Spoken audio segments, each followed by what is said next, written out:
Let's get one thing straight before we start. I am not a big fan of isekai nor fantasy anime. You could even say that I kinda despise the majority of them.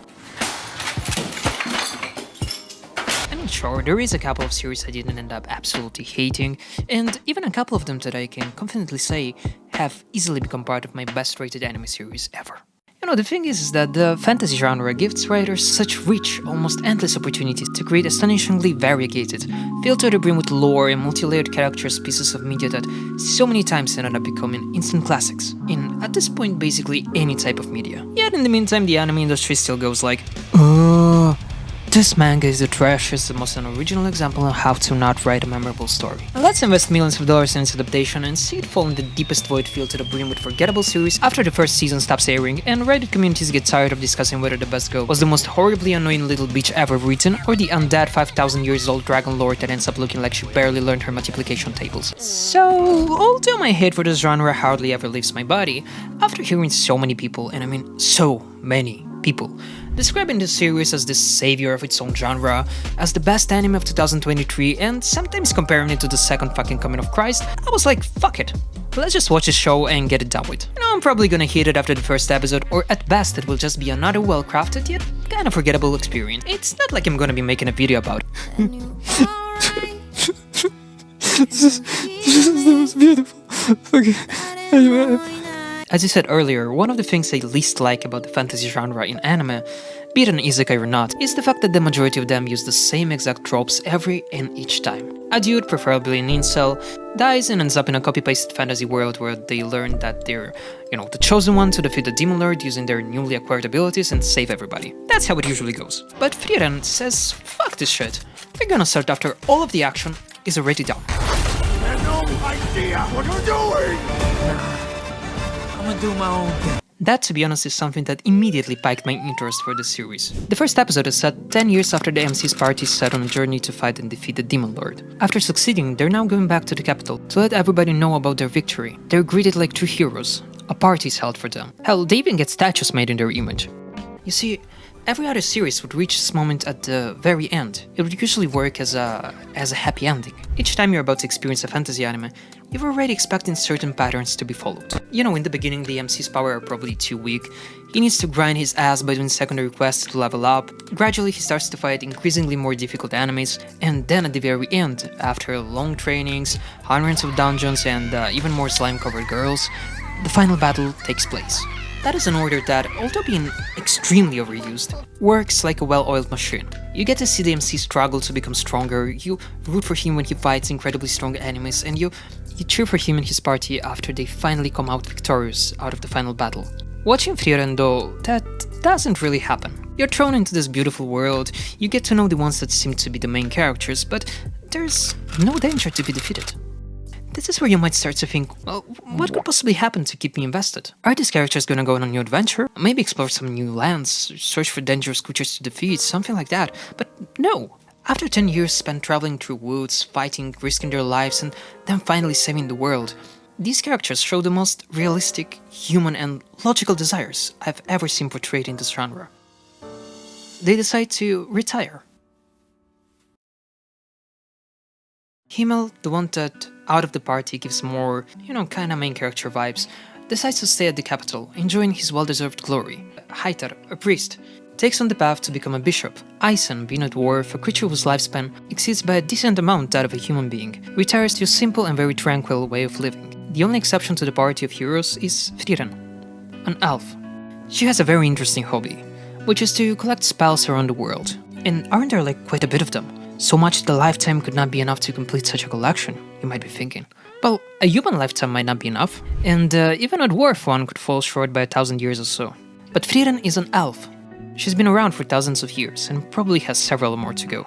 So, while the others decide to spend the rest of their days trying to enjoy their well-deserved rest after 10 long years of hard work, Frieren sets off to keep on expanding her collection, seeing the decades spent with her companions as 10 mere years of her lifetime. What will you have after 500 years? Knowledge. So is the plot of the series going to be centered around her journey to find and collect new spells? Well, not really. Although her traveling, helping others in need and then receiving precious books containing useful spells, mostly, is gonna be a big part of the story, In my opinion, it's more of a background routine that allows Frieren to grow as a character. And you know, trying to describe the growth of someone that lived for such a long time, well, it's quite complicated. When we first get to know her, she comes off as a mostly apathetic individual that is not really capable of interaction with others.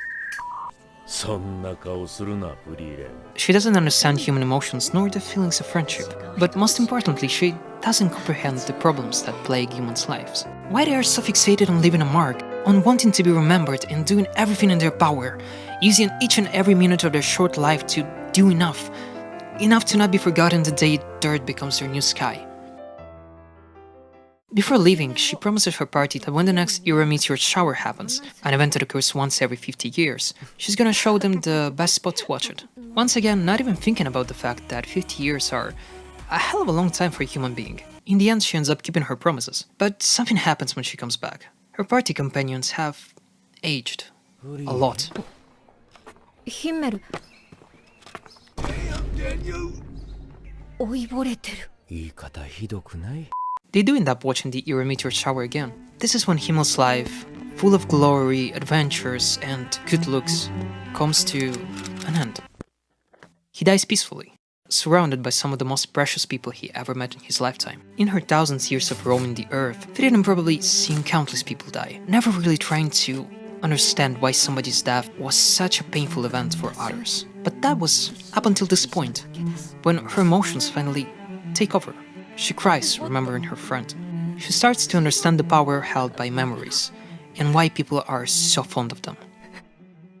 Other than collecting spells, she decides now to do something for her friends, do something to be remembered by them, or maybe to create new memories with them before they leave. She accepts, although somewhat tricked to do so, to take an orphan girl saved by Haita as her apprentice, and end up becoming very fond of her, slowly but surely becoming, in a way, more human.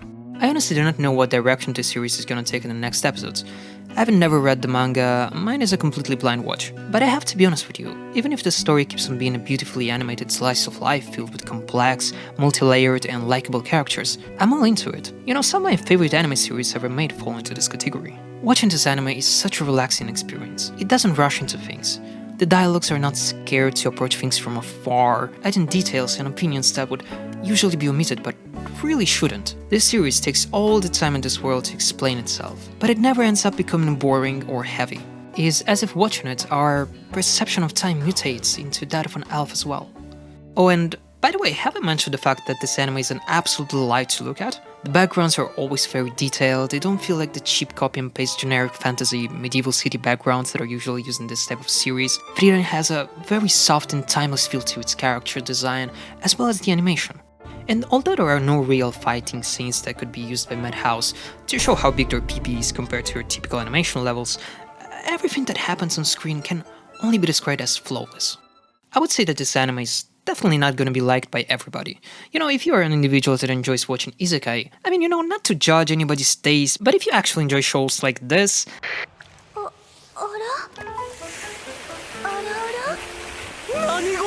it won't take long for you to start enjoying pointy heels on your ballsack. Also, I know you're degenerates, don't think about going into this show for boobies and panty shows. There's none of them. Almost. But if you do enjoy slow-paced narration, a plot that doesn't have a defined objective that's as predictable as the presence of a bitch episode in a show with the harem tag on it, then absolutely go for it. You're not gonna regret it. Thank you very much for watching this video, don't forget to leave a like and subscribe to the channel because I'll be making so many more of these videos in the future. In the meantime, be sure to check all of my other content. Thank you very much again, and goodbye.